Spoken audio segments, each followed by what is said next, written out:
उस पर्वत को धारण करके मेरे प्रभु खड़े रहे। मेरे प्रभु अन्न जल भी नहीं ग्रहण करते, पानी का घूंट भी नहीं पिया 7 दिन, अन्न का दाना भी स्वीकार नहीं किया। तभी तो गिरिराज के रूप में 1.25 लाख मन सामग्री को भोग लगायो, क्योंकि भगवान जानते थे 7 दिन भूखा रहना पड़ेगा। प्रेम से कहो श्री राधे। पहले ही माल उड़ा के बैठे हैं खूब, क्योंकि मालूम था ना 7 दिन तो फिर टाइम नहीं मिलेगा, मैं तो हिल भी नहीं सकता, मैं थोड़ा भी हिलूंगा तो पर्वत हिलेगा। तो ठाकुर जी ने पहली तैयारी कर ली पूरी।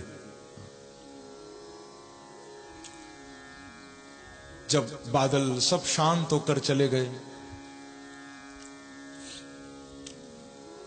पानी समाप्त हो गया, पानी बचा ही नहीं, जल अब है ही नहीं, कहां से बरसे। क्योंकि ध्यान रखना बंधुओं, इंद्र को यह अभिमान था ना कि मैं वर्षा करता हूं, मैं वर्षा का देवता हूं। इंद्र यह भूल गया था कि इंद्र की टंकी को भरने वाले तो बांके बिहारी ही हैं।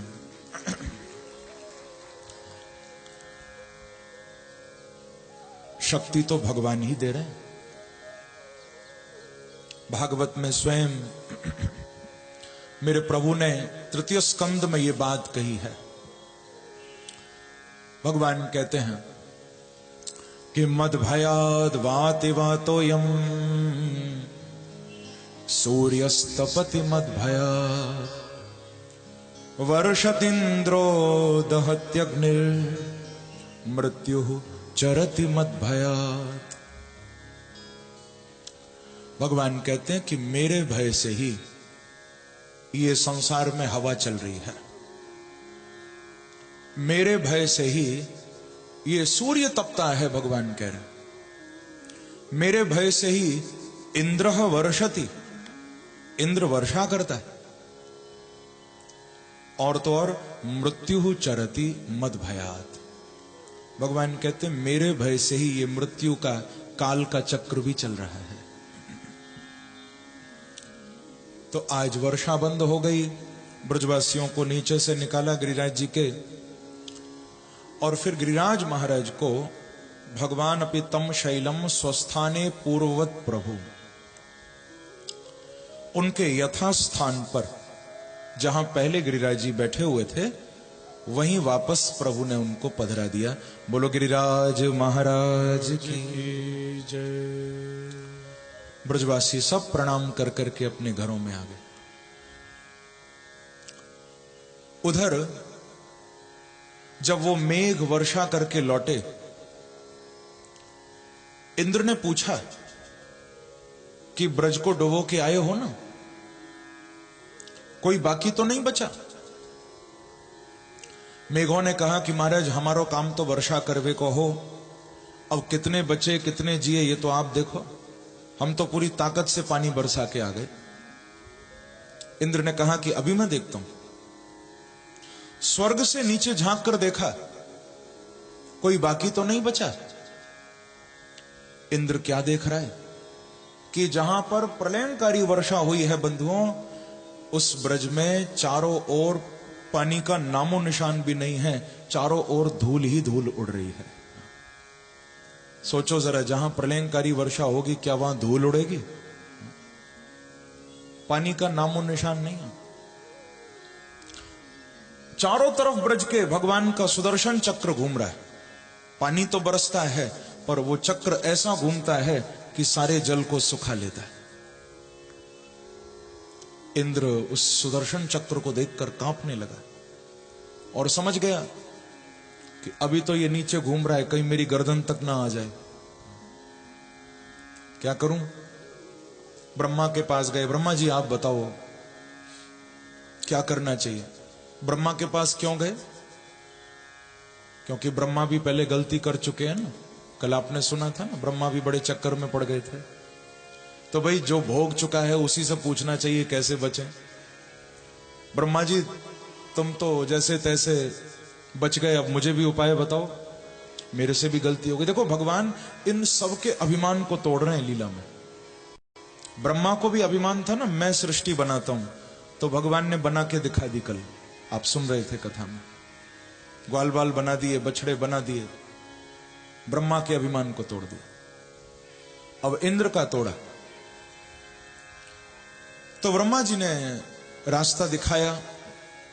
ब्रह्मा जी ने कहा कि देखो इंद्र, जितना हम श्री कृष्ण को, भगवान को समझे हैं, हमने तो ऐसा ही देखा है, यही समझा है कि उनको यदि किसी से सबसे ज्यादा प्यार है, यदि वो प्राणों से ज्यादा किसी को प्यार करते हैं, ब्रह्मा कहते हैं मैंने स्वयं ब्रज में देखा है, बोले गोपाल को तो सबसे ज्यादा केवल अपनी गौओं से प्यार है। प्रेम से कहो श्री राधे।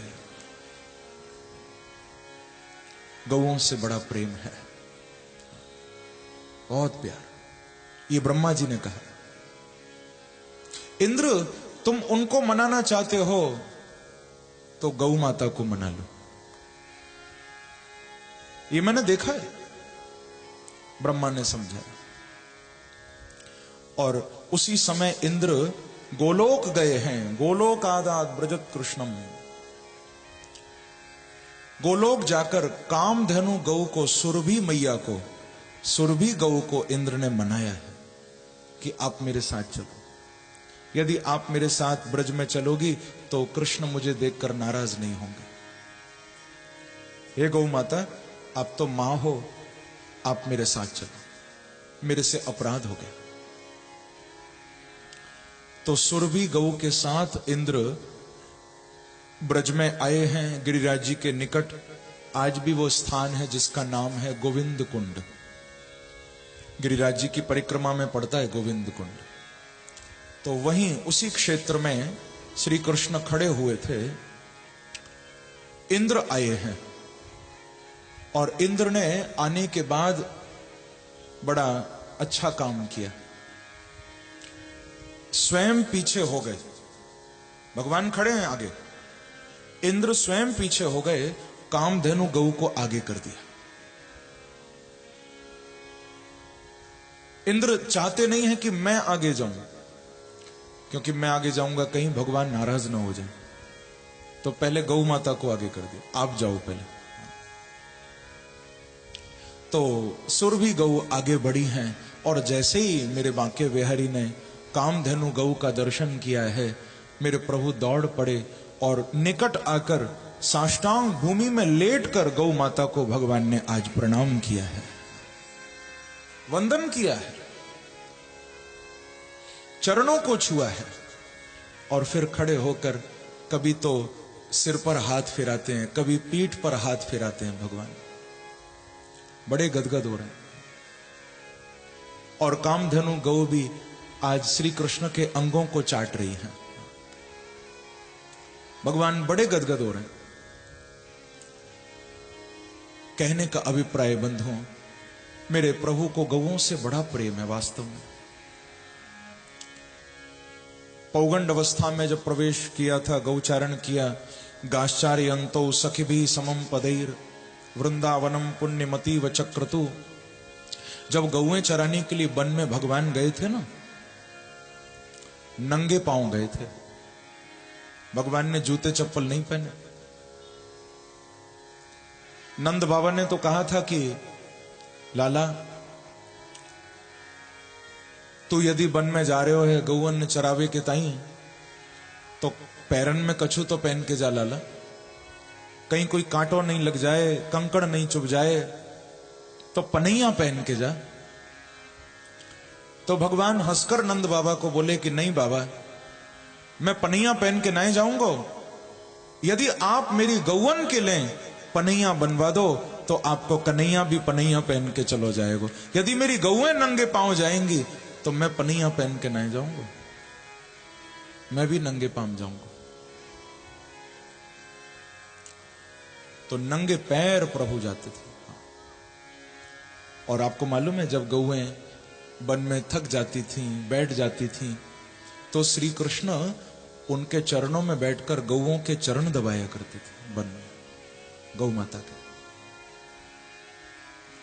और कितने हमारे सौभाग्य की बात है बंधुओं कि आज कार्तिक शुक्ल पक्ष अष्टमी तिथि है, क्योंकि आज का ही वो दिन था जब पहली बार मेरे बांके बिहारी गौएं चराने के लिए गए थे। हम लोग कितने सौभाग्यशाली हैं कि आज के दिन ही हम प्रभु की इन लीलाओं को सुन रहे हैं। देखो, आज गोपाष्टमी है।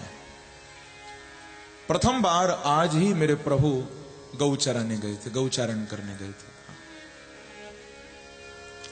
बंधुओं, आज अपने देश को भी गौ सेवा की बड़ी आवश्यकता है। महापुरुषों के द्वारा, बड़े बड़े संतों के द्वारा बहुत प्रयास हो रहे हैं, लेकिन फिर भी गौ हत्या बंद नहीं हो रही। कितनी आवाजें उठाई जा रही हैं, पर गोपाल के देश में फिर भी ये गलत काम हो रहा है। बंधुओं, हम लोग तो आवाज उठाते हैं, कथाओं के माध्यम से लोगों को जागृति देते हैं, लेकिन फिर भी जो ऊंचे पदों पर बैठे हैं उन लोगों के कानों तक आवाज नहीं जाती। गोभी विप्रैश्च वेदैश्च सतिभि सत्यवादिभि अलुब्धै दानशीलैश्च सत्भिः धार्यते मही। इन 7 जनों के दम पर यह धरती टिकी हुई है। ये 7 लोग हैं जिनके बल पर धरती टिकी है। सबसे पहले गौ माता, पहला नाम है गौ का, गोभी ही। गौ माता यदि नहीं रहेगी तो धरती नहीं टिक सकती। भगवान के अवतार का भी तो यही कारण होता था। जब राम बनकर आए थे, क्यों आए थे, किसके लिए आए थे? कि विप्रधेनु सुर संतहिता लीन मनुज अवतार निज इच्छा निर्मित तनु माया गुण गोपार। भगवान के अवतार के कारण में एक सबसे प्रमुख कारण गौ माता भी है। धेनु गौ के लिए आते, क्योंकि 33 करोड़ देवताओं का वास गौ माता के अंदर है। अलग अलग देवताओं को कहां तक मनाओगे, कब तक मनाओगे? एक को मनाओगे दूसरा रूठेगा, दूसरे को मनाओगे तीसरा रूठेगा, लेकिन जिसने गौ माता को मना लिया तो सारे देवता उससे हमेशा के लिए प्रसन्न हो जाते हैं, कोई नहीं रूठता फिर। तो बंधुओं, हम ऐसा प्रयास करें जीवन में कि किसी न किसी रूप में हमारे द्वारा गौ सेवा होनी चाहिए। अब वैसे तो आजकल घरों में तो ये सेवा बंद ही हो गई है। घरों में यानी पहले तो हर घर के आंगन में गाय होती थी, हर घर के आंगनों में गौ माता का निवास होता था, गौ होती थी। पर अब गौ कहां से आए? आंगन ही खत्म हो गए। प्रेम से कहो श्री राधे। आंगन हो तब तो गौ माता आए। अब तो घर भी खत्म हो गए। फ्लैटों में कहां गौ ले जाओगे ऊपर? घर भी समाप्त हो गए। तो अब घर में तो गौ सेवा होना मुश्किल है। लेकिन मैं आपको कहूंगा बंधुओं, आपके आसपास कहीं भी कोई अच्छी गौशाला हो जहां सुचारू रूप से गौ माता की सेवा होती हो, किसी महात्मा के सानिध्य में, किसी संत के सानिध्य में, या किसी ट्रस्ट के सानिध्य में, जो भी कोई संस्था हो जहां गौ सेवा अच्छी तरह होती हो, तो मैं आपको जरूर प्रार्थना करूंगा, घर में नहीं कर सकते तो वहां जाकर गौ सेवा में सहयोग जरूर देना। किसी भी रूप में, चाहे गौ माता की सेवा होनी चाहिए जीवन में।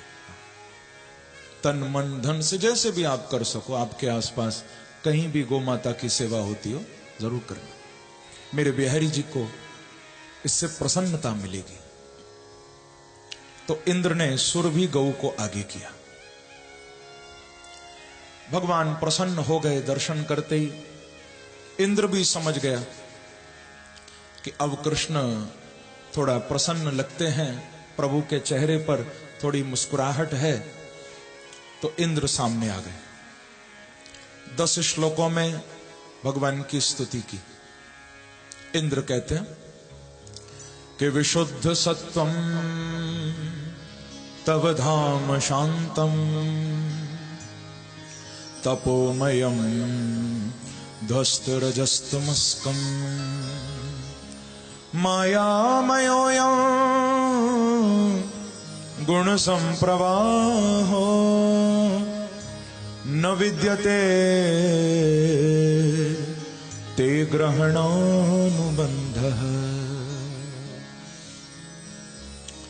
इंद्र कहते हैं कि प्रभु मुझे आप क्षमा करिए, मेरे से बहुत बड़ा अपराध हो गया। मैं समझ नहीं पाया,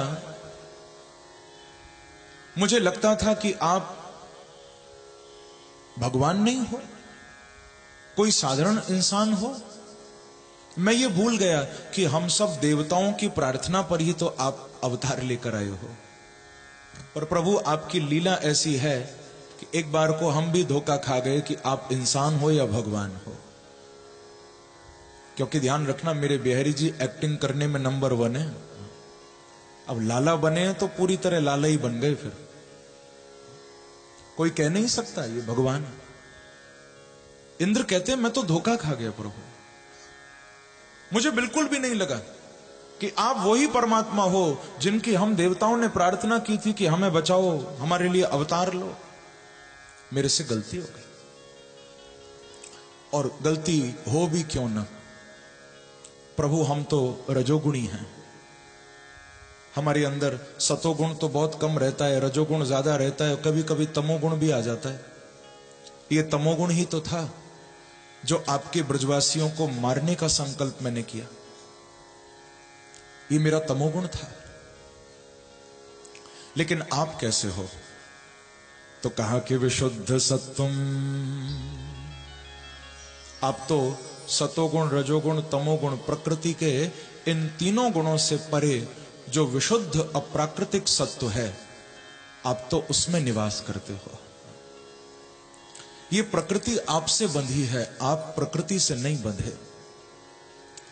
हे नाथ, आज मैंने आपके स्वभाव को देख लिया। तव धाम शांतम, ऐसी शांति आपके मुखारविंद पर। मैं तो सोच रहा था कि जब मैं आऊंगा आप गुस्सा करोगे, आप क्रोधित हो जाओगे, मुझे डांटोगे, फटकारोगे, दंड दोगे। लेकिन मैं क्या देख रहा हूं? मुझे डांटना फटकारना तो दूर, आपके चेहरे पर तो मुस्कुराहट है, आपके चेहरे पर प्रसन्नता है। हे बांके बिहारी, आज मैंने देख लिया आप वास्तव में करुणा बरसाने वाले हो।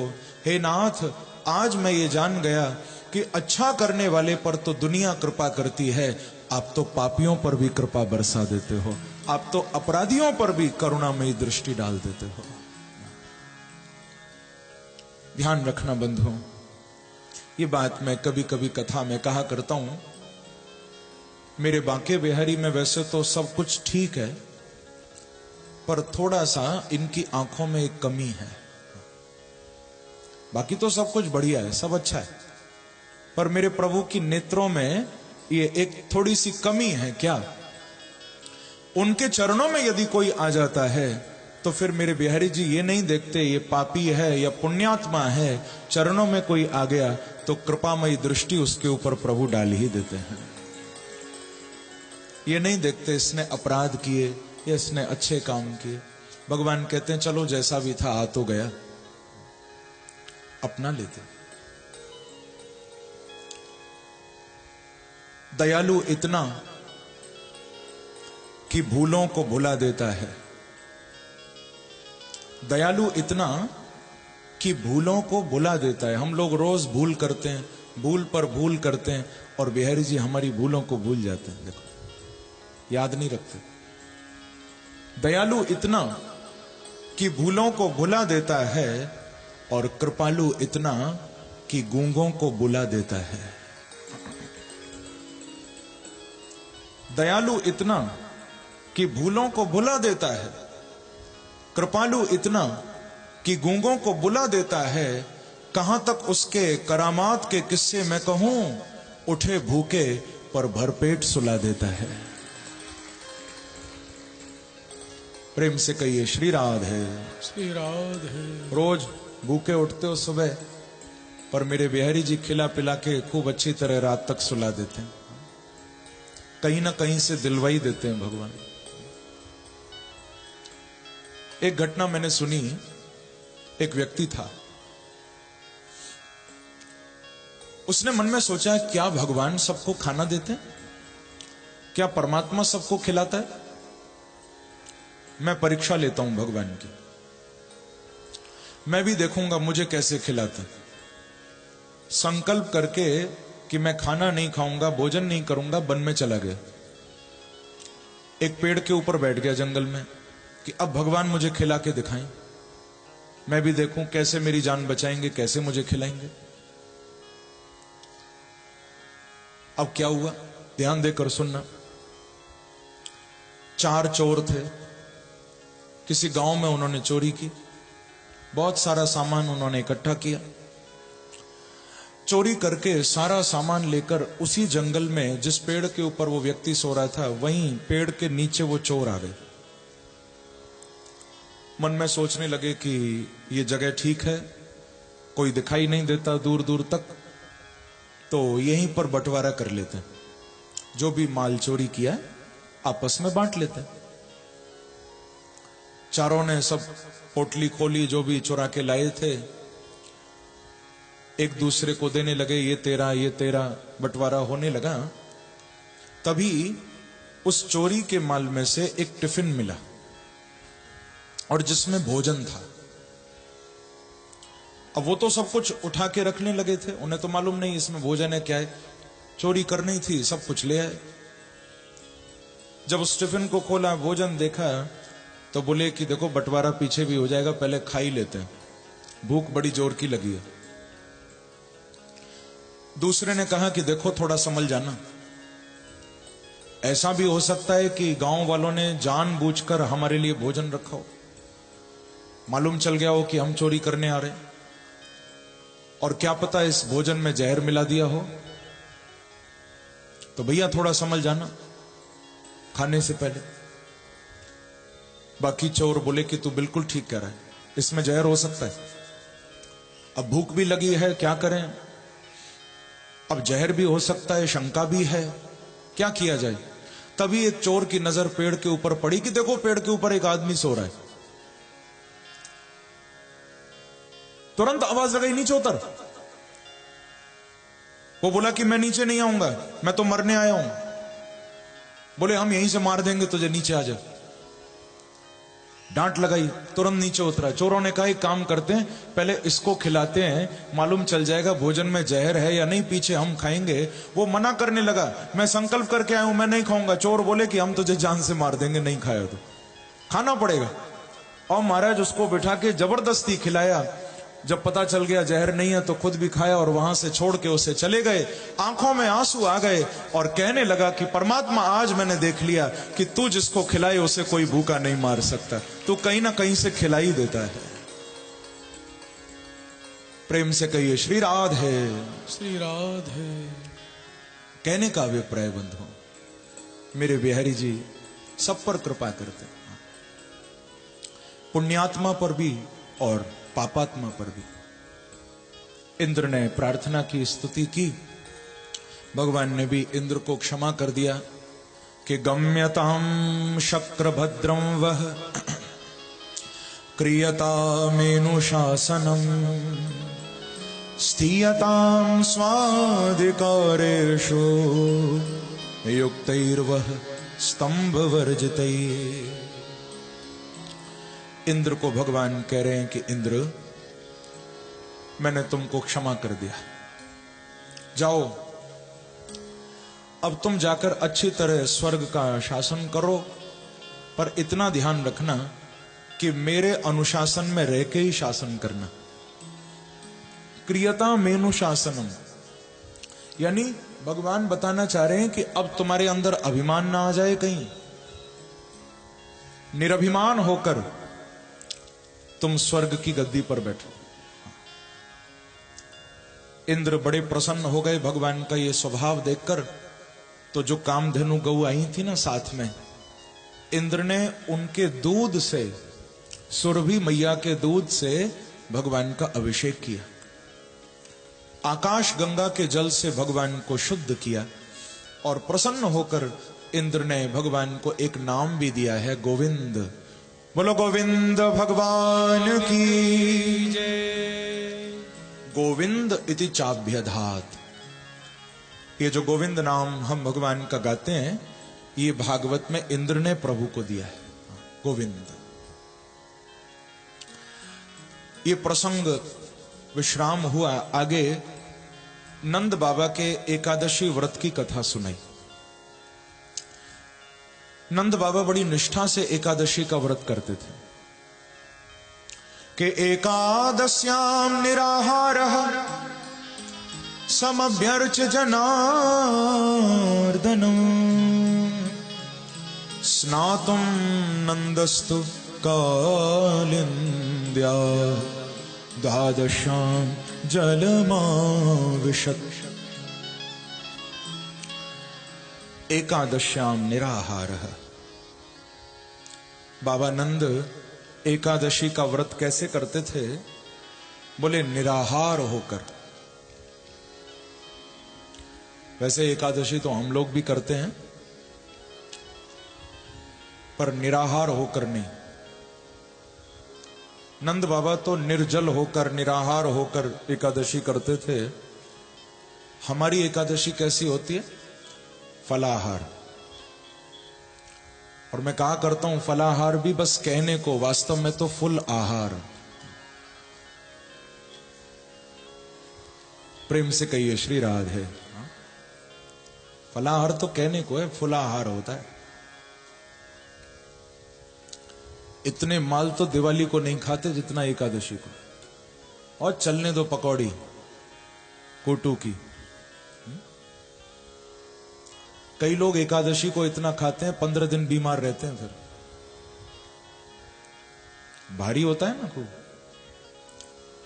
भैया फलाहार का सच्चा मतलब तो यही है, फल खाओ, दूध ले लो, दही ले लो। ज्यादा भारी भोजन करने से बचो, क्योंकि एकादशी के दिन केवल भूखे रहने की महिमा नहीं है, एकादशी के दिन भजन करने की महिमा। भजन हो। एकादशी व्रत की महिमा में लिखा हुआ है, उपौष एकादशीम विधिवत करोतु जागरणम निशि नृत्यम संकीर्तनम चैव हरिस्तस्य वशे भवेत। जो निष्ठा पूर्वक एकादशी का व्रत करता है, शुद्ध फलाहार लेकर ठाकुर जी को अर्पण करके पाता है, और एकादशी के व्रत वाले दिन भगवान का स्मरण करता है, भगवान को याद करता है, भजन करता है, कीर्तन गाता है, स्मरण करता है प्रभु का, तो ऐसे भक्त के वश में हमेशा के लिए बिहारी जी हो जाते हैं। ऐसा लिखा हुआ, हरिस्तस्य वशे भवेत। भगवान उसके वश में आ जाते हैं जो अच्छी तरह एकादशी का व्रत करता है। बाबा नंद ने किया। इनको आसुरी वेला में स्नान करने के कारण वरुण के सेवक पकड़ के वरुण लोक ले गए थे। बाद में भगवान वहां जाकर नंद बाबा को वापस लेकर आए।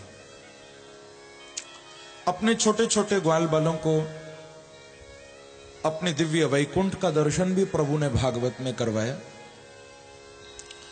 यहां से बड़ा सुंदर प्रसंग एक प्रारंभ हुआ है भागवत में, जिसे कहते हैं महारास लीला। ये बड़ी दिव्य लीला है, यहां से प्रारंभ हो रही है। 5 अध्याय हैं।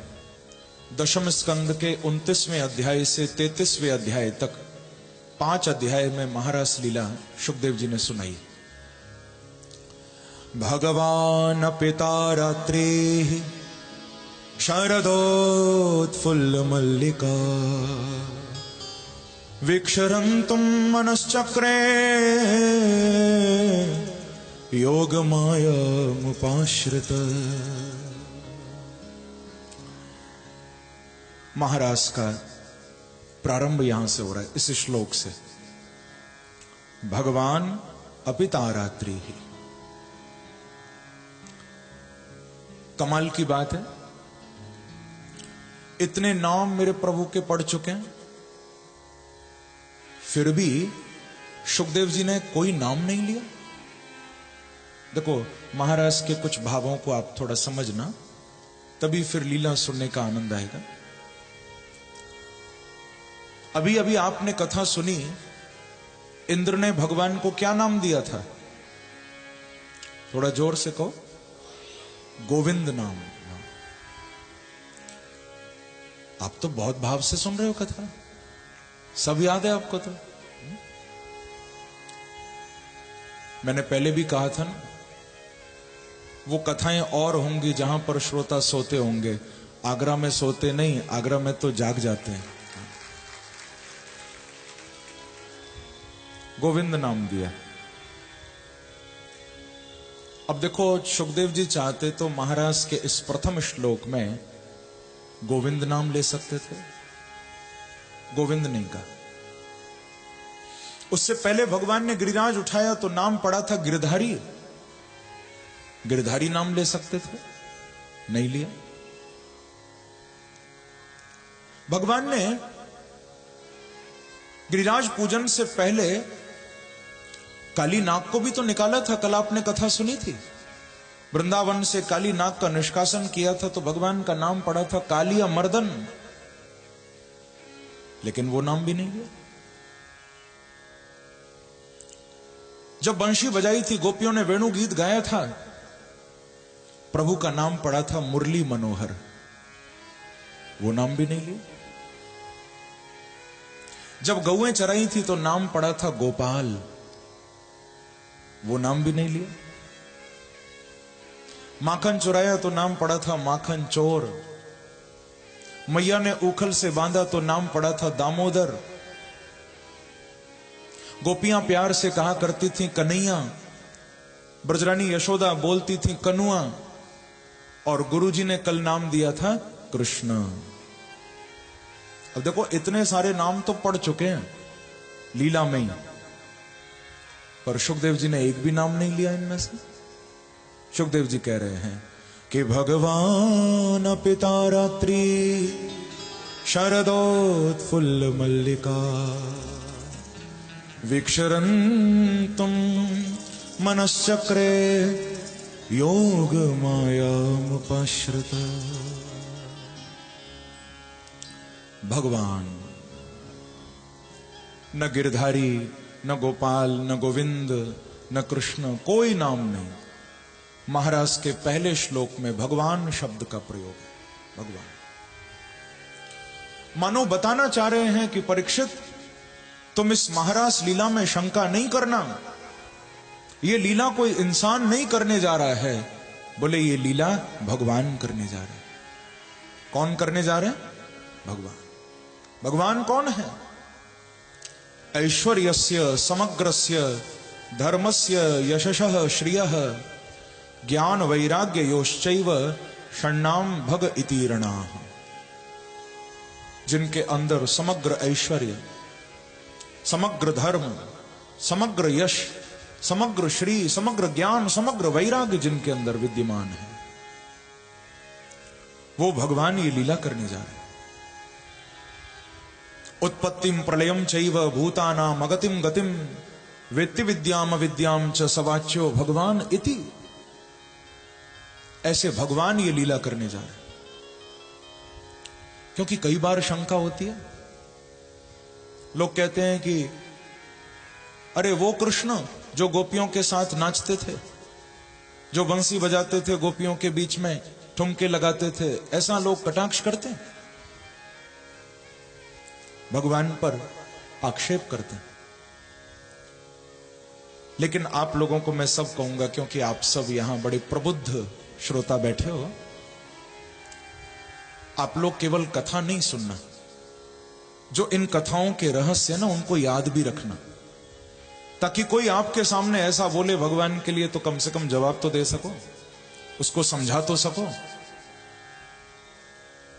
लोग कह देते हैं गोपियों के साथ नाचते थे, पर मालूम है गोपियां कौन है? गोपी किसको कहते हैं? गोपी कोई स्त्री नहीं है। गोपी कोई पुरुष नहीं है। कौन है गोपी? गोपी कोई मानव नहीं है, ध्यान रखना। बोले जो सब कुछ भूलकर बिहारी जी के प्रेम में डूब गया है वो जीव ही गोपी है। और वो कोई भी हो सकता है,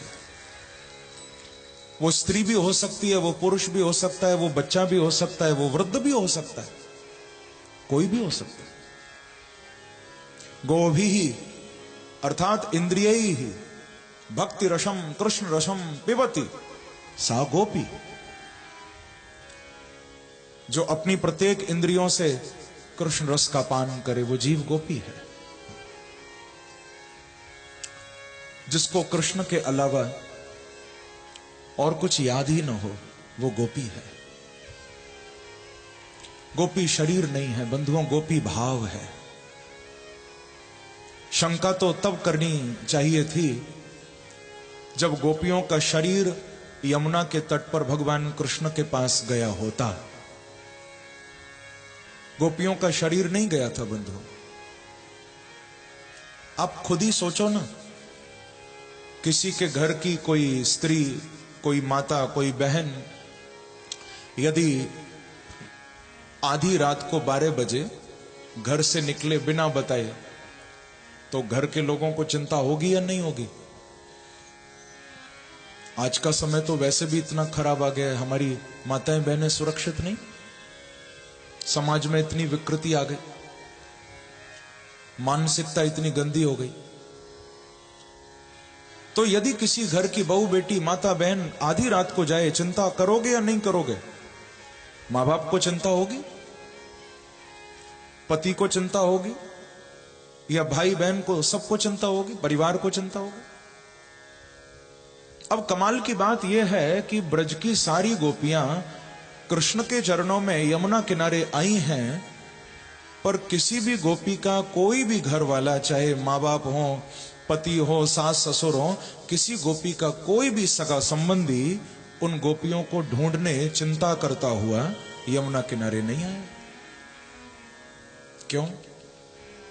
क्योंकि शरीर से सब गोपियां अपने घर पर ही थीं। किसी गोपी का शरीर यमुना किनारे नहीं आया।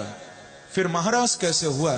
बोले ये गोपियों के शरीर का कृष्ण से मिलन नहीं, गोपियों की आत्मा का मिलन परमात्मा बांके बिहारी से हुआ है। इस बात को आप याद रखना,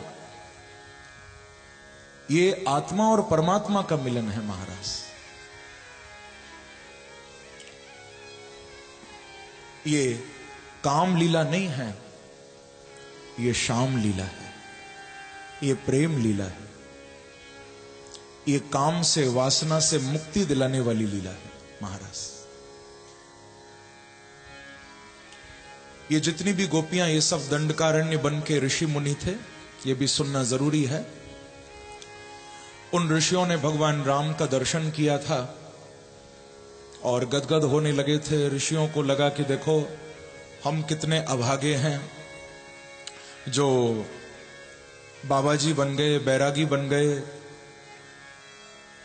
यदि हम स्त्री होते तो हम भगवान राम से शादी कर लेते। हम तो न जाने किस निर्गुण ब्रह्म को ढूंढ रहे हैं, लेकिन वो निर्गुण तो यहां सगुण बन के, साकार बन के आ गया। हम स्त्री होते तो भगवान से शादी कर लेते। राम जी के रूप को देखकर वे सब दंडकारण्य वन के ऋषि मुनि भगवान को गले लगाने के लिए भागने लगे,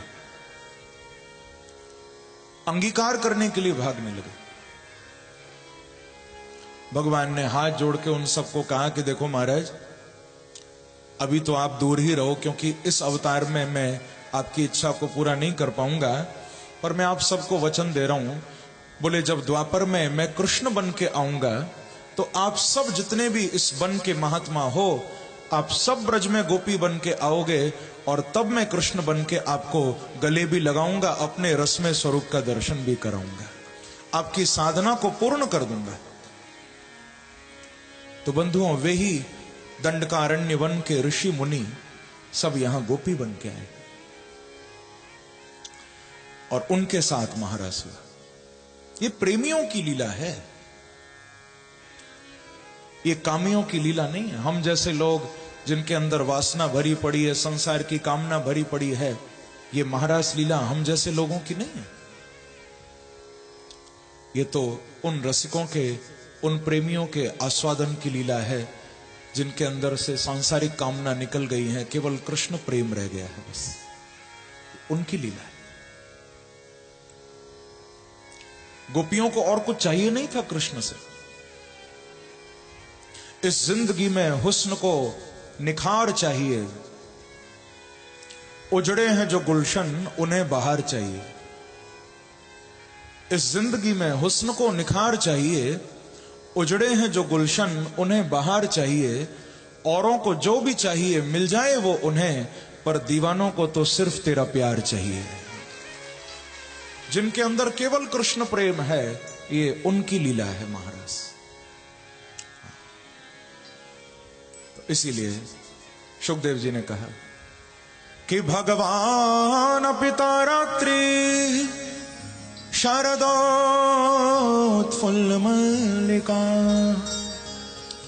वीक्षरन्तुम मनश्चक्रे योग मायामुपाश्रित।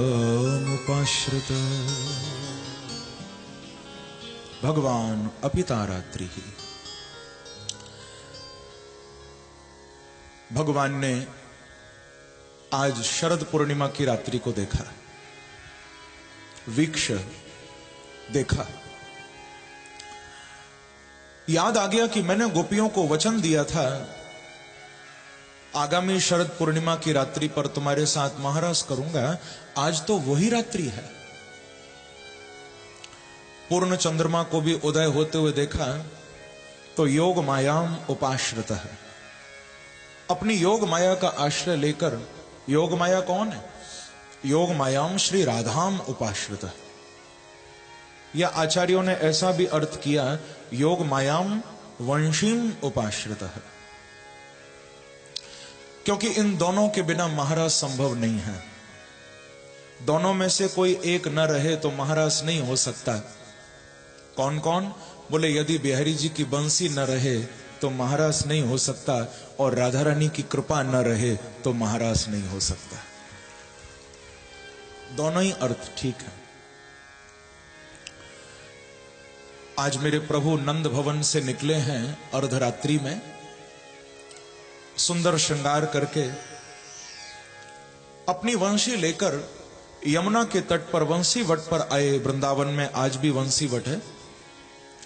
उसी यमुना के तट पर कदम के वृक्ष के नीचे खड़े होकर अपनी वंशी में क्लीम शब्द फूका। जगौ कलम वाम दृशाम मनोहरम, और मंद मंद स्वर से कृष्ण वंशी बजाने लगे। अपनी वंशी में एक एक गोपी का नाम लिया। ललिता, विशाखा, चित्रा, तुंगभद्रा, रंत देवी, जितनी भी भगवान की प्राण प्यारी गोपियां हैं, उन सबको प्रभु ने पुकारा। गोपियों ने जब कृष्ण की वंशी को सुना, सुध बुध खो बैठी हैं। सुखदेव जी कह रहे हैं कि निशम्य गीता तदिनंग वर्धनो ब्रज स्त्रियः कृष्ण गृहीत मानसा आजग्मुरण्यो न्यमलक्षितोद्यमा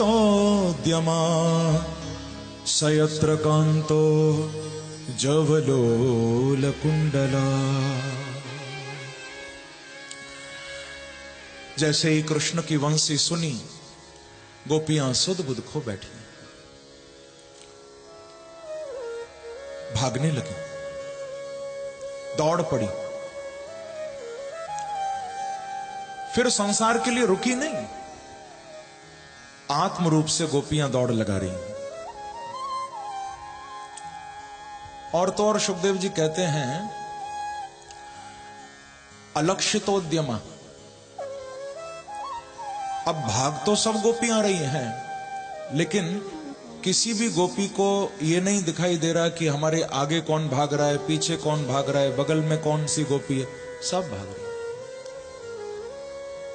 कुछ भी दिखाई नहीं देता, कौन आगे कौन पीछे।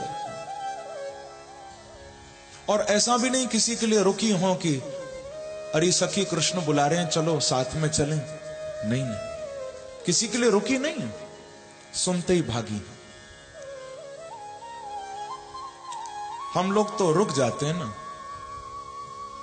जब कथा में भी आना होता है, सत्संग में आना होता है, पड़ोसी को फोन मिलाएंगे कि भाई तुम चल रहे हो क्या आज कथा में? पड़ोसी कहता है कि यार मुझे तो आज बहुत काम है, तू चला जा। तो बोले फिर तुम कब जाने की सोच रहे हो? बोले अभी तो 7 दिन कथा होगी, हम तो सोच रहे हैं या तो नंदोत्सव पर जाएंगे या अंतिम दिन चले जाएंगे। अच्छा जब तुम आज जा ही नहीं रहे तो फिर मैं भी आज जाके क्या करूंगा, मैं भी नंदोत्सव पर चला जाऊंगा। बस उसके चक्कर में हमारा भी सत्संग गया, हमारी भी कथा गई। बंधुओं, संसार के किसी फंक्शन में, संसार के किसी उत्सव में सम्मिलित होना हो, दुनिया भर से पूछ लेना कौन जा रहा है कौन नहीं जा रहा, पर बांके बिहारी का बुलावा आए तो किसी से पूछने की जरूरत नहीं है, फिर तो चलो उनके चरणों में। यदि सबको पूछने में लग जाओगे तो तुम नहीं जा पाओगे, रह जाओगे तुम भी, क्योंकि मन को पलटने वाले बहुत होते हैं। बिहारी जी का बुलावा आए तो फिर दाएं बाएं नहीं होना, फिर तो सीधे चलना बस। मैं कहा करता हूं, जब देख लिया तब छुपना क्या, जब बैठ गए तब उठना क्या, यदि प्रेम गली में आ ही गए तो बढ़ते रहो फिर रुकना क्या। गोपियां रुकी नहीं, गोपियां सब पहुंच गई हैं कृष्ण के चरणों में। भगवान ने सबका स्वागत किया। भगवान गोपियों को कहते हैं कि स्वागतम वो महाभागा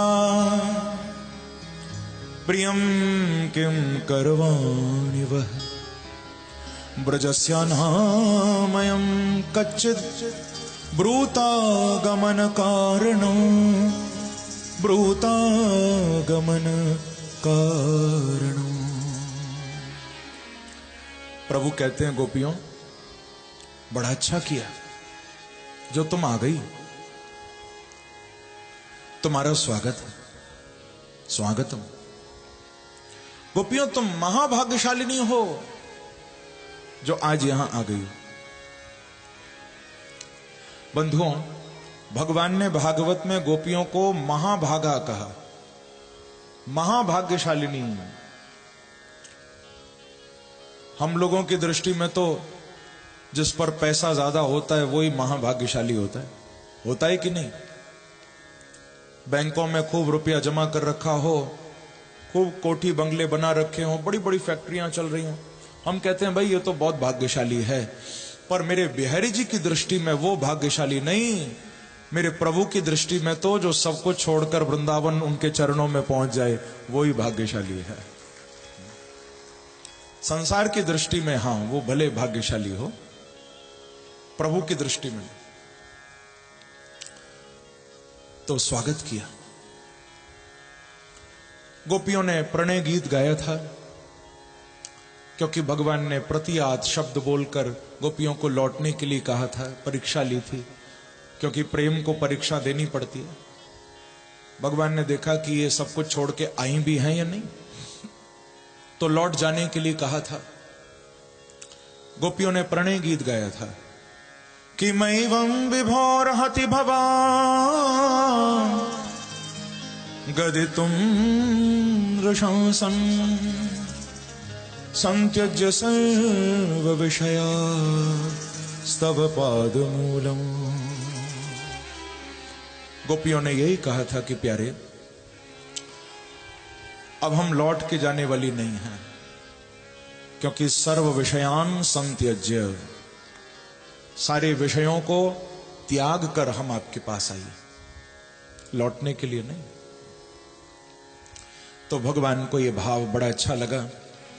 प्रभु ने गोपियों के साथ पहले रास किया था, बाद में गोपियों को उस रास में थोड़ा सा अभिमान हो गया था। अभिमान किस बात का? भगवान ने कह दिया ना तुम महाभाग्यशालिनी हो। अब भाई भगवान किसी की प्रशंसा कर दें तो व्यक्ति को अभिमान तो हो ही जाएगा। हमें तो संसार में जरा कोई बोल दे कि अरे तुम तो बहुत पहुंचे हुए हो भाई, तुम्हारे जैसा तो कोई नहीं, तो इंसान चाहे कुछ भी ना हो फूल जाएगा एकदम। भाई तूने कह दिया सच में मेरे जैसा कोई नहीं, बड़ी जल्दी इंसान प्रशंसा पाते ही फूल जाता है। इसीलिए तो उसको स्वीट पॉइजन कहा, मीठा जहर, प्रशंसा। कानों को बड़ी अच्छी लगती। गोपियों को भगवान ने कह दिया, गोपियों को अभिमान हो गया। प्रभु ने जैसे ही देखा, तासाम तत्सौभग मदम वीक्षमानम चकेशव प्रशमाय प्रसादाय तत्रैवांतरधीयत। उस अभिमान को देखकर, उस सौभग मद को देखकर भगवान चले गए वहां से। ध्यान रखना, जहां अभिमान आएगा भगवान नहीं रहेंगे, वहां चले जाते हैं प्रभु। मैं से जब तक जुदा नहीं होता, ये मैं है ना, हर बात में हम कहते हैं मैं बड़ा, मैं बड़ा, मैं ऐसा, मैं वैसा, हर बात में अपने आप को ही देखते हैं। तो मैं से जब तक जुदा नहीं होता, आदमी में खुदा नहीं होता। मैं से जब तक जुदा नहीं होता, आदमी में खुदा नहीं होता। अपने दिल को टटोल कर देखो, फासला बेवजह नहीं होता। यदि परमात्मा से दूरी हो रही है, फासला हो रहा है, समझ लेना कहीं ना कहीं तुम्हारे दिल में अभिमान आ गया है, कोई ना कोई रुकावट आ गई है, कोई ना कोई बैरियर लग गया है। भगवान चले गए। बाद में गोपियों ने ढूंढा भी, अन्वेषण भी किया। जब किसी भी तरह से नहीं मिले तो पुनः पुलिन मागत्य कालिंद्या कृष्ण भावना। यमुना के किनारे आके पहले तो बन बन में खोजा गोपियों ने कि कहीं मिल जाएं। जब कहीं नहीं मिले भगवान, तो यमुना किनारे आके गोपियों ने गोपी गीत गाया है। भागवत का बड़ा विशेष गीत है गोपी गीत। 5 गीत गाए हैं गोपियों ने। कल आपने एक सुना था वेणु गीत, अभी थोड़ी देर पहले गाया प्रणय गीत, अब गा रही हैं गोपी गीत। इसके बाद आएगा युगल गीत और अंत में भ्रमर गीत। जब भगवान मथुरा चले जाएंगे तो उद्धव के सामने भ्रमर गीत गाया गोपियों। 5 गीत गाए। गोपी गीत बड़ा विशेष है, इसको भागवत का प्राण बताया गया। तो यदि हम 2-4 श्लोक भी न गाएं तो ये अच्छा नहीं होगा। भागवत का प्राण है गोपी गीत, और इसके एक एक श्लोक में प्रेम ही प्रेम भरा है। मेरे बांके बिहारी को गोपी गीत इतना प्रिय है, इतना प्रिय है, आचार्यों ने कहा है कि जो जीवन में गोपी गीत का पाठ करने लगता है तो उसको जीते जी बांके बिहारी का साक्षात दर्शन हो जाता है। ऐसा ये गोपी गीत है, आचार्यों ने ये बात कही। तो बिना गाए आगे हम कैसे बढ़ेंगे। अभी महाराज का बड़ा सुंदर हम उत्सव मनाएंगे, फिर रुक्मणी जी के साथ विवाह होगा, भगवान का वो प्रसंग भी सुनेंगे। अब हैं तो 19 श्लोक, लेकिन कुछ श्लोक हम जरूर गाएं। आपको याद हो तो गाना मेरे साथ, न याद हो तो श्रवण करना। 2 मिनट के लिए आंखें बंद करके जब तक गोपी गीत चले बिहारी जी का स्मरण करना, उनको याद करना और श्रवण करना। याद हो तो गाना मेरे साथ। गोपियां कह रही हैं, गोप्य उचुः जयति तेऽधिकं जन्मना ब्रजः श्रयत इंदिरा शश्वदत्रहि जयति तेऽधिकं जन्मना ब्रजः श्रयत इंदिरा शश्वदत्रहि गायिता दृश्यता दीक्षुता वका स्वे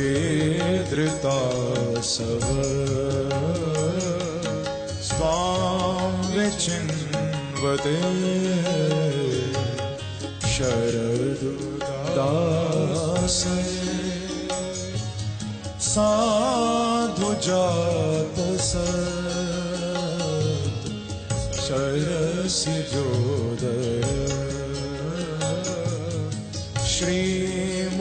श्रीमुषादृशा सूरत नाथते शुल्कदासिका वरदने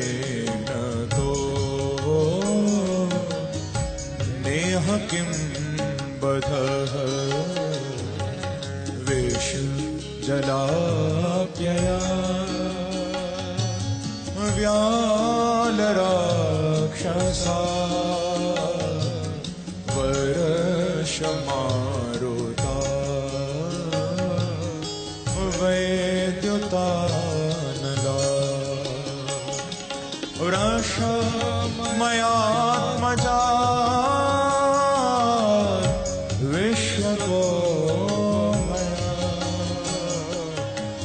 ऋषभते वयं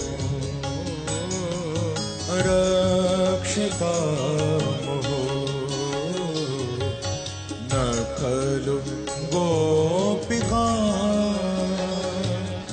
नन्दनो भवा अखिल देना अंतरात्मद्रे वेखन सार्थितो विश्वगोप्तये सख उदेवा सात्वतां पुले विरचिता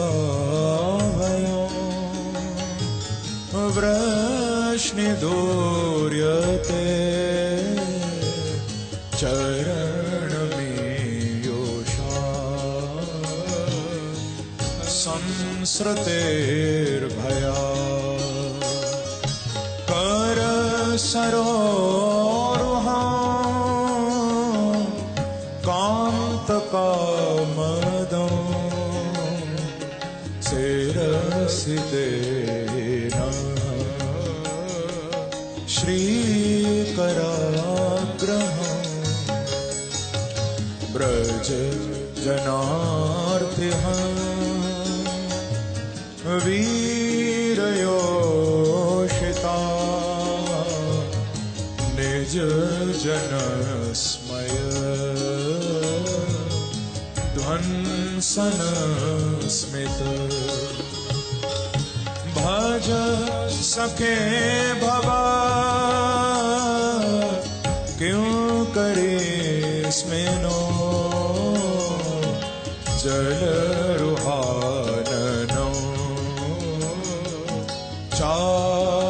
चारुदर्शय प्रणत देना पापकर्षणो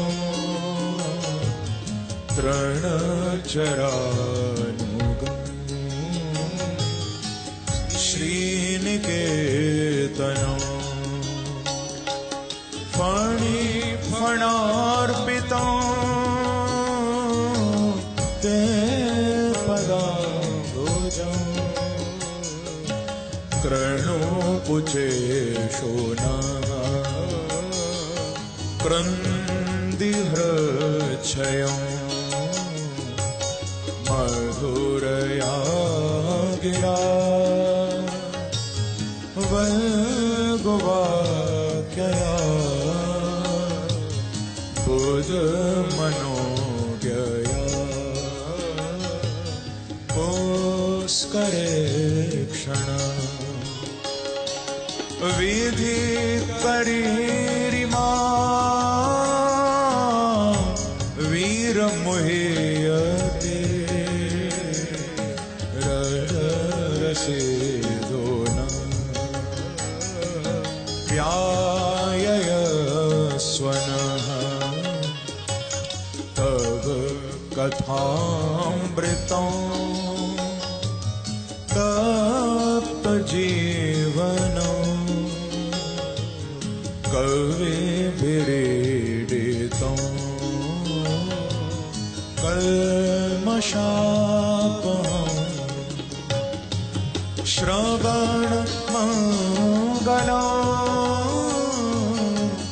श्रीमदाततं भुवे गृह्णन्ते ते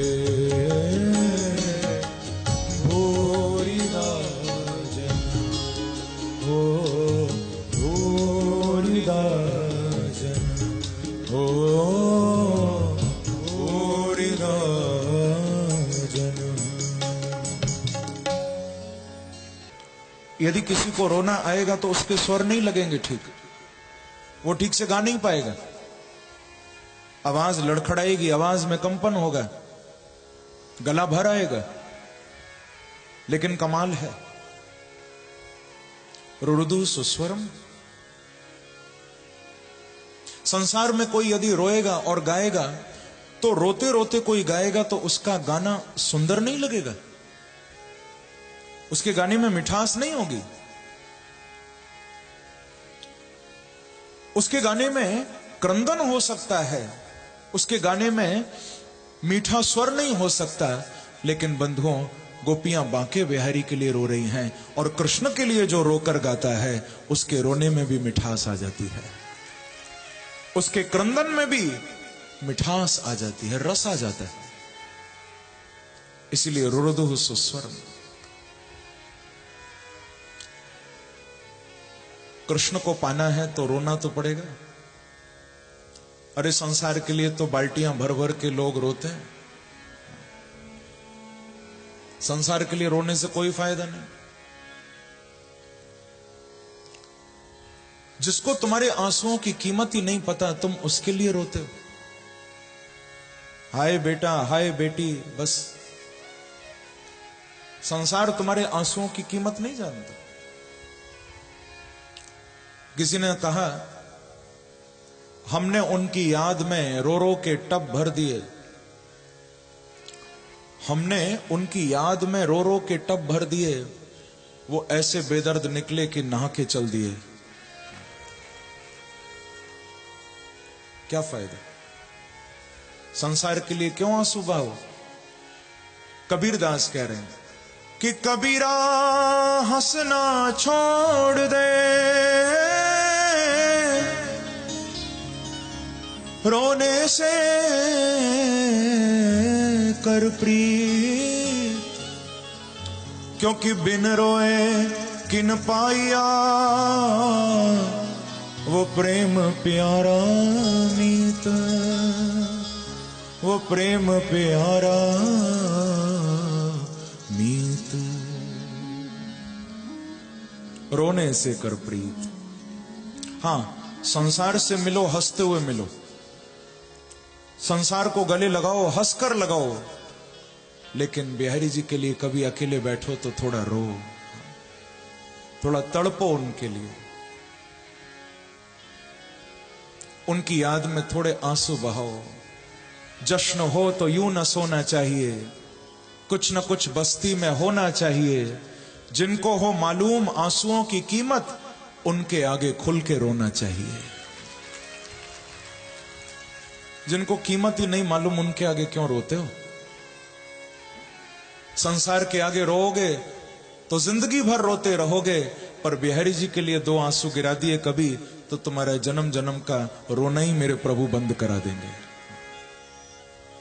तुम्हारा भटकना बंद हो जाएगा, तुम्हारा रोना धोना सब समाप्त हो जाएगा। रो तो प्रभु के लिए। तो यहां पर बंधुओं, मेरे प्रभु गोपियों के द्वारा इस गोपी गीत को सुनते हैं। अनंत भाव है, मैंने तो प्रणाम ही किया है। यदि गोपी गीत के भावों पर मैं थोड़ा भी डूब कर चर्चा करूं तो आज समझ लो 12 बजे से पहले शादी नहीं होगी प्रभु की। इसीलिए मैं गोपी गीत के भावों को प्रणाम करता हूं।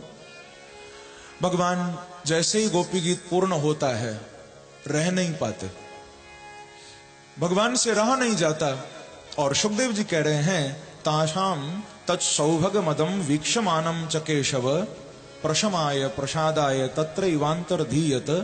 जैसे मेरे प्रभु गोपियों के मध्य से अंतर ध्यान हुए थे, गायब हो गए थे, वैसे ही अब बंसी बजाते हुए पीतांबर धारण करके साक्षात मनमथ मनमथ मेरे बांके बिहारी प्रकट हो गए हैं। बोलो वृंदावन बिहारी लाल की। जैसे पूर्व में अंतर्धान हुए थे वैसे ही अब ऐसी सुंदर आभा को लेकर आए हैं कि कामदेव भी लज्जित हो जाए। इतना सुंदर रूप धारण करके गोपियों के बीच में आ गए मेरे प्रभु। और भगवान ने कह दिया गोपियों, आज मैंने देख लिया कि तुम्हारे जैसा कोई प्रेम करने वाला नहीं हो सकता। गोपियों, मैं तुमको वचन देता हूं, आज के बाद जब जब प्रेम की चर्चा होगी, प्रेम की कोई बात करेगा संसार में, तो गोपियों वहां सबसे ऊपर सबसे पहले तुम्हारा ही नाम लिया जाएगा। तुमसे बड़ा कोई प्रेम करने वाला नहीं हो सकता। तुमने मेरे जाने के बाद भी एक क्षण के लिए मेरा विस्मरण नहीं किया, तुम निरंतर मुझे याद करती रहे, धन्य। तो यहां पर बंधुओं मेरे प्रभु गोपियों को सांत्वना देते हैं और उनका जो विरह था उसे दूर किया। पहले रास हुआ था, अब गोपियों के साथ मेरे प्रभु ने महारास लीला की है। और यह महारास लीला बड़ी दिव्य लीला है। इस महारास की गूंज तीनों लोकों में व्याप्त हो गई थी। आप लोग इस महारास में सम्मिलित होना चाहते हो? कौन कौन सम्मिलित होना चाहता है? मेरे प्रभु भी आज ये झांकी हमारे बीच में बड़ी सुंदर दिखाने को तैयार है। लेकिन आप सबसे मैं प्रार्थना करूंगा कि थोड़ा सा अव्यवस्था न हो, थोड़ा शांति बनाए रखना बस, क्योंकि आगे अभी विवाह का उत्सव भी हमें देखना है। और एक सूचना भी देखो मैं आपको अभी दे दूं, कल विश्राम दिवस की जो कथा है उसके समय में परिवर्तन किया गया है। वैसे मैंने कल भी बताया था, कल की जो कथा है वो 1 बजे से 5 बजे तक है। वैसे तो रोज का समय 3 से 7 का था, कल की कथा विशेष रूप में 1 से 5 बजे तक है। और आप लोग बहुत ध्यान रखना, आप कहीं 3 से 7 का समय समझकर, क्योंकि बहुत से लोग 6:30 पर आते हैं मुझे मालूम है। हाँ, तो कल यदि आओगे तो कुछ भी नहीं मिलेगा फिर। हाँ, तो इसीलिए एक दिन की बात है। कल उत्सव भी बड़ा प्यारा यहां हम मनाएंगे। मैंने पहले भी बताया था, कल आप आओ तो फूल लेकर आना। जब विश्राम होगा 5 बजे भागवत जी का, तो हम सब बांके बिहारी राधा रानी के साथ फूलों की होली कल यहां खेलने वाले हैं। आप लोग भी हो सके तो फूल लेकर आना। वैसे यहां हमारे गुप्ता परिवार की ओर से भी सारी व्यवस्थाएं होंगी फूलों की, आप भी ला सको तो लाना। समय का बस ध्यान रखना, 1 बजे से 5 बजे तक कल की कथा का समय, विश्राम दिवस है। और जो लोग 7 दिन कथा में नहीं आ सके या 1 दिन आके रह गए, तो उनके लिए भी मैं कह दूं, यदि इस महायज्ञ में विश्राम के समय अपनी आहुति कल वो डालेंगे इस यज्ञ में, कल यदि सम्मिलित होंगे तो उन्हें पूरी कथा का ही फल मिलेगा। तो इसीलिए आप लोग समय का थोड़ा ध्यान रखना। अब हमारे बीच में मेरे प्रभु आ रहे हैं बड़ी सुंदर झांकी लेकर, और गोपियां तो चारों तरफ कृष्ण को देख रही हैं। मैं देखूं जिस ओर सखी, सामने मेरे सांवरिया। चारों तरफ बांके बिहारी हैं। और वही भाव यहां सुखदेव जी ने कहा, रासोत्सवम संप्रवृत्तो गोपी मंडल मंडितः योगेश्वरेण कृष्णेन तासाम मध्य द्वयोर द्वयोः। गोपियों के चारों तरफ श्री कृष्ण प्रकट हो गए। तो आइए हम लोग भी महारास में सम्मिलित हो जाएं। बड़ा प्यारा ये मेरा भाव है, बहुत लोग गाया करते हैं इसको, आप लोग सब मेरे साथ मिलकर गाइए कि मैं देखूं जिस ओर सखीरी। पहले थोड़ा ताली बजाकर स्वागत करिए।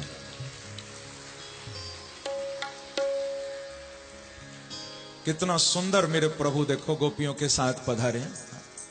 आप लोग सब झूमने को तैयार हो जाओ कि मैं देखूं जिस ओर सखीरी, ओ मैं देखूं जिस ओर सखीरी, तो सामने मेरे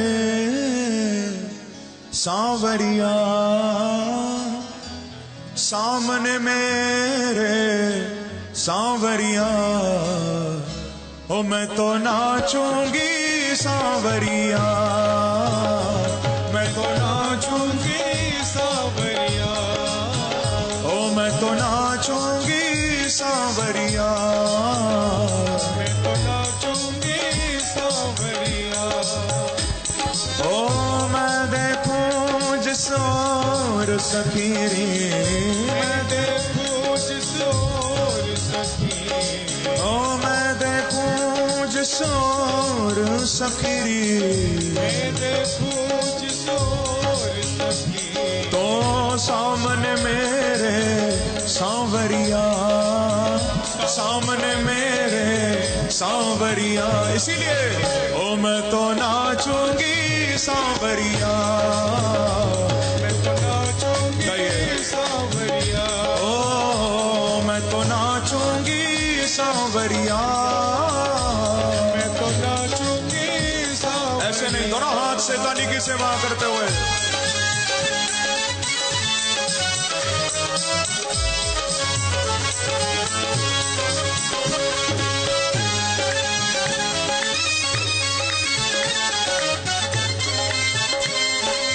रास बिहारी भगवान की, बांके बिहारी लाल की।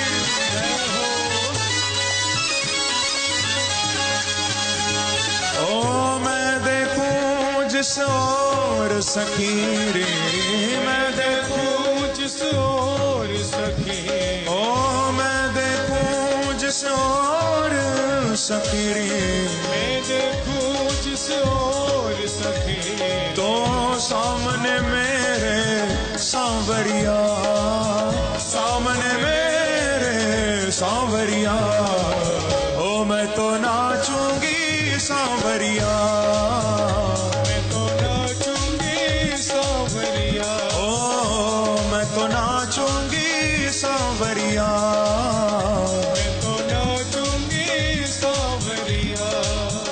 देखो तालियों की आवाज तो आ रही है, पर खाली आगे वालों की आ रही है, क्या पीछे वालों को नहीं झूमना?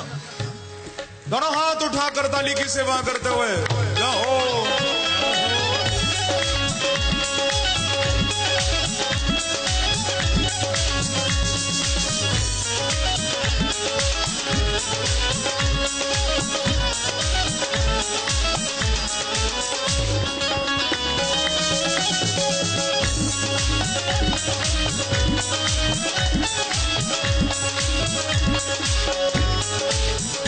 ये बताओ क्या आप लोगों का नाचने का मन नहीं कर रहा?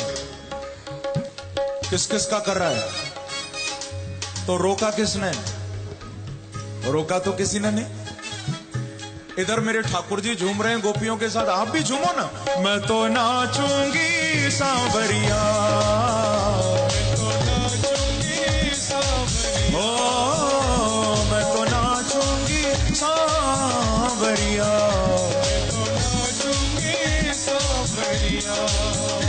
ओ शाम ने मुझको जोगन बनाया, शाम ने मुझको जोगन बनाया, शाम ने मुझको जोगन बनाया, शाम ने मुझको जोगन बनाया, ओ जोगन बनाया मुझे जोगन बनाया, जोगन बनाया मुझे जोगन बनाया, ओ जोगन बनाया मुझे जोगन बनाया, जोगन बनाया मुझे जोगन बनाया।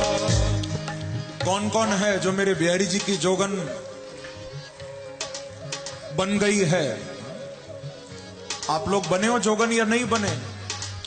जोगन बनाया मुझे जोगन बनाया, बनाया मुझे जोगन, गाइए ओ जोगन बनाया मुझे जोगन बनाया,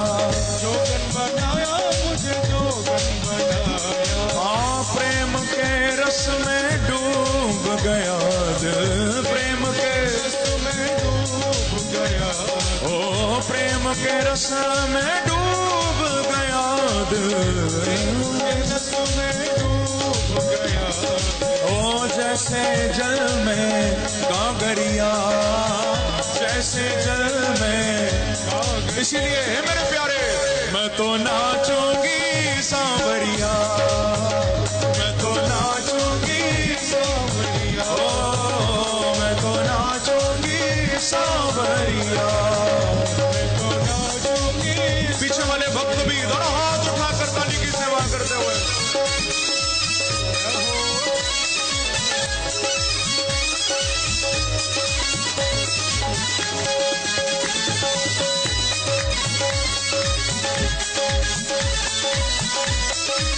वृंदावन बिहारी लाल की, बांके बिहारी लाल की।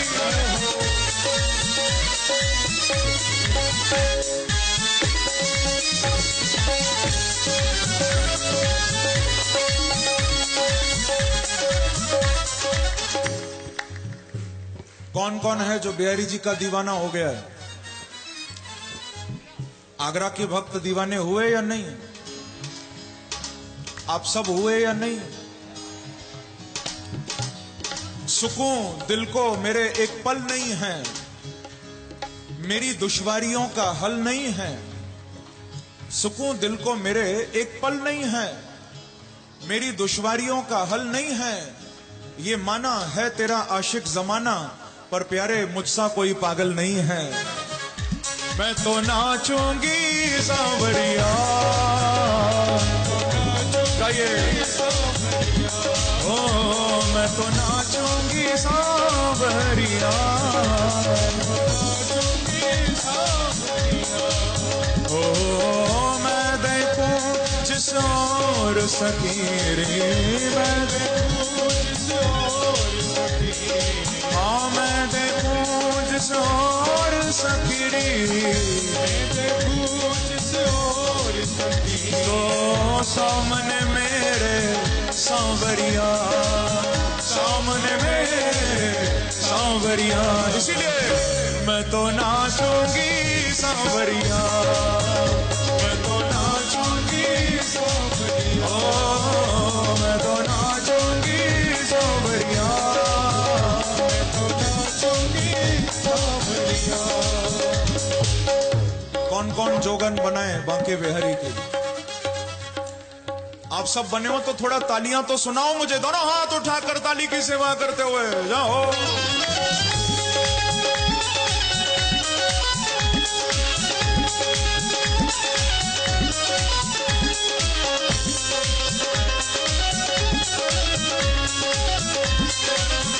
वृंदावन बिहारी लाल की, दास बिहारी भगवान की।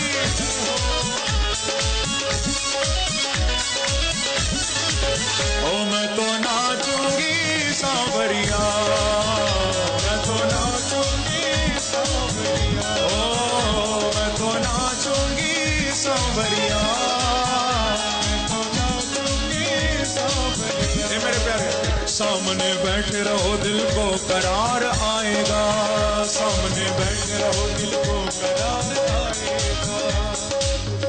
क्योंकि मैं देखूं जिस और सखी सामने मेरे सांवरिया ना, तो भक्त कह रहा है कि प्यारे आप सामने रहोगे तो दिल को आराम मिलता रहेगा। बांके बिहारी को कहो और सब कुछ कर देना, लेकिन ये मत करना कि हमारे सामने से चले न जाना के। सामने बैठे रहो दिल को करार आएगा, सामने बैठे रहो दिल को करार आएगा, ओ सामने बैठे रहो दिल को करार आएगा, सामने बैठे रहो दिल को। हे मेरे प्यारे, दिल को करार आएगा, दिल को करार आएगा, दिल को करार आएगा, दिल को करार आएगा। सामने बैठे रहो दिल को करार आएगा। जितना देखेंगे तुम्हें, ओ जितना देखेंगे तुम्हें प्यारे, उतना ही प्यार आएगा, उतना ही प्यार आएगा, उतना ही प्यार आएगा, उतना ही प्यार आएगा। ओ दिल को करार आएगा, उतना ही प्यार आएगा, ओ दिल को करार आएगा। इसीलिए मैं देखूं जिस और सकीरी, मैं देखूं जिस और सकीरी, ओ मैं देखूं जिस और सकीरी, देखूं जिस और सकीरी। तो सामने मेरे सांवरिया, सामने मेरे गाइए भाव से प्यारे, मैं तो नाचूंगी सांवरिया, मैं तो नाचूंगी सांवरिया, ओ मैं तो नाचूंगी सांवरिया, मैं तो नाचूंगी। पीछे वाले भक्त भी दोनों हाथ उठाकर ताली बजाते हैं।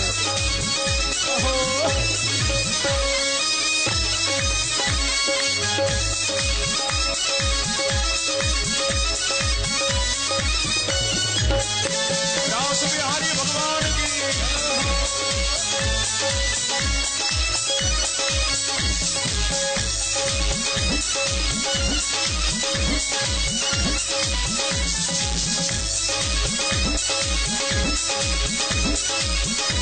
एक बार कहिए श्री राम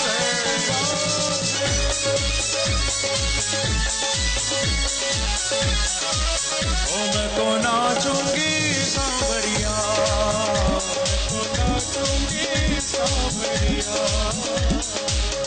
मेरे बांके बिहारी कितने सुंदर हैं आपको मालूम है, कितने प्यारे हैं।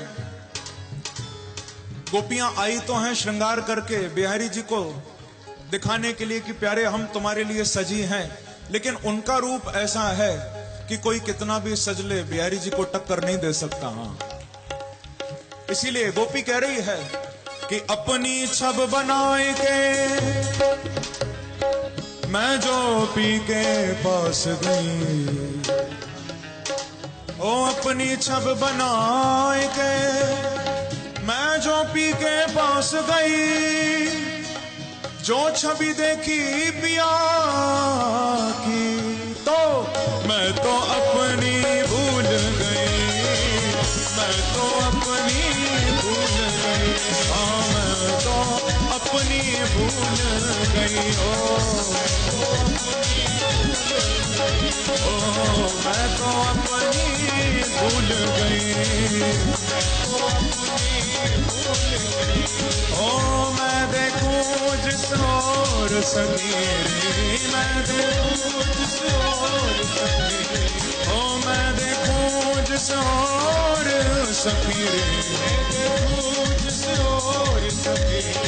तो सामने मेरे सांवरिया, सामने मेरे, सब गाइए भाव से, ओ मैं तो नाचूंगी सांवरिया, मैं तो नाचूंगी सांवरिया, ओ मैं तो नाचूंगी सांवरिया, मैं तो नाचूंगी सांवरिया।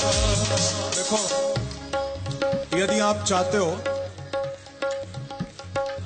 कि दुनिया तुम्हें नचाए तो यहां नहीं नाचना। मेरे पूज्य गुरुदेव ये बात कहा करते हैं, यदि चाहते हो सारी दुनिया तुम्हें नचाए तो यहां नहीं नाचना, पर यदि तुम चाहते हो तुम दुनिया को नचाओ तो बिहारी जी की महफिल में जरूर नाचना। दोनों हाथ उठाकर भाव से जाओ।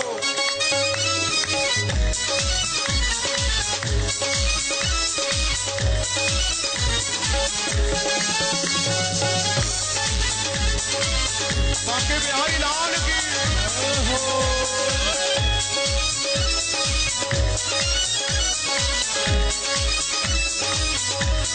रास बिहारी भगवान की